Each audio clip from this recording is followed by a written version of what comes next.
साहब ये बता दीजिएगा कि सिंध में चंद रोज़ से खबरें कुछ गर्दिश कर रही हैं कि पीपल्स पार्टी 28वीं तरमीम पे आमादा हो गई है और नए इंतज़ामी यूनिट्स बनाए जा रहे हैं कराची को वफाक के हवाले अच्छा, ये अच्छा किया आपने सवाल मुझे। मैं एक बात आज करूँ, ये मैं देख रहा था कि हमारे दोस्त हैं सहाफ़ी, उन्होंने बोला कि जी जो है प्रेसिडेंट साहब के हवाले से सोशल मीडिया पे चला दी कि जी 6 बनाएं इंतज़ामी यूनिट, 8 बनाएं।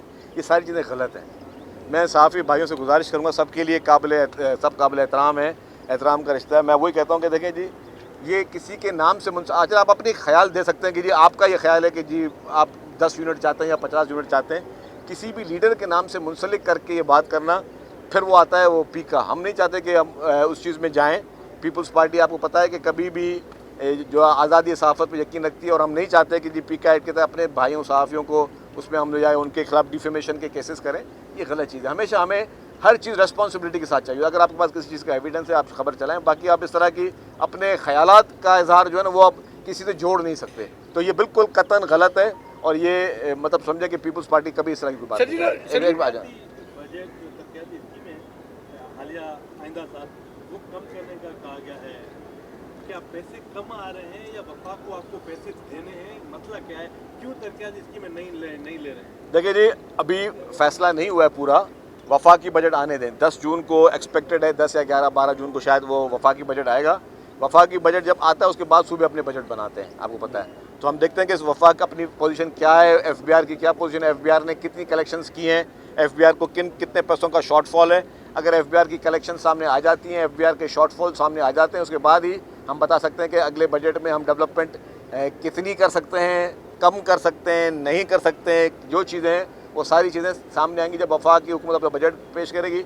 हम एज ए नेशन हमें मजबूत करना है अपने वफाक को, एज ए नेशन हमने अपने मुल्क को मजबूत करना है, और हम हर सूरत हाल में अपने पाकिस्तान के साथ खड़े हैं। हाँ, जहाँ पे हमारी चीज़ देखेंगे कि अगर चीज़ें सही होंगी तो डेफिनेटली सपोर्ट करेंगे, जहाँ पे चीज़ें सही नहीं होंगी, ज़्यादा होगी, तो डेफिनेटली उस पर हम आवाज़ भी उठाएंगे। शर्जील साहब ये बताइएगा, आपने नून लीग की बात तो की है, लेकिन वफाकी वज़ीर सेहत मुस्तफ़ा कमाल साहब अगेन वही मुतालबा कर रहे हैं कि ये जो 28वीं तरमीम है ये हमारी तरमीम है और आर्टिकल 140 ये लाजम है।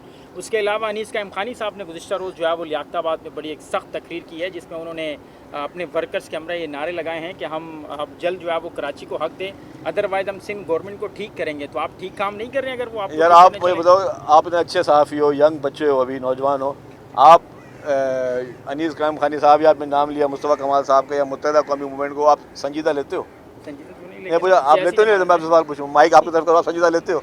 नहीं लेते हो ना, तो भाई तो बात उनको आवाम जब संजीदा नहीं लेती है तो आप संजीदा ना लो ना।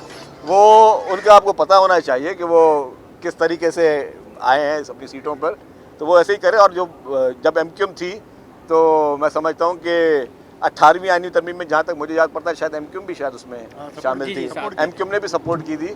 तो अब आके वो दूसरा अपना स्टांस भले करें। और 28वीं तरमीम के अभी तक ना कोई बात गश्त है, ना कोई उसका कोई अभी ड्राफ्ट बना है। ये सिर्फ हमारे कुछ दोस्त हैं वो बैठ के बात कर रहे हैं, उसको उस पर पीछे चलते हैं। आप एमक्यूएम